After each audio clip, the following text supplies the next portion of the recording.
और दई ते है जब मतलब देश आजाद हुई तो जन्म ले रहे सोते हो मैं हाँ जन्म ले रहे हैं ना। हाँ। तब मोर पहरो में बेटा हाँ। पोता झोला हाँ। और पढ़े जाए। हाँ। और कोनो पढ़ा वो मौका के हाँ। दूसरी तीसरी।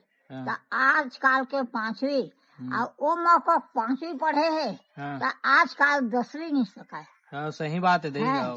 अभी हमार लोग बच्चे मन पढ़े हैं। हाँ। 5वीं पढ़े हैं मन नारायण है। हाँ। तो लीला में अतका पाठ करते मैं बता नहीं सकूं। हाँ। दशरथ के पाठ करते। हाँ।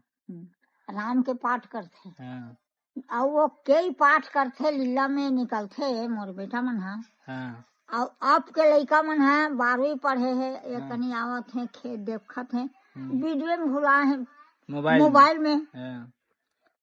चल दिन नहीं जाही ते खाली मोबाइल। हाँ। और मोबाइल ला देखा थे और अपन याद ला भुलावत है। हाँ सही वो बात है ज्यादा पढ़े है तो वही हाल अब कम पढ़े फिर तो वही छाल।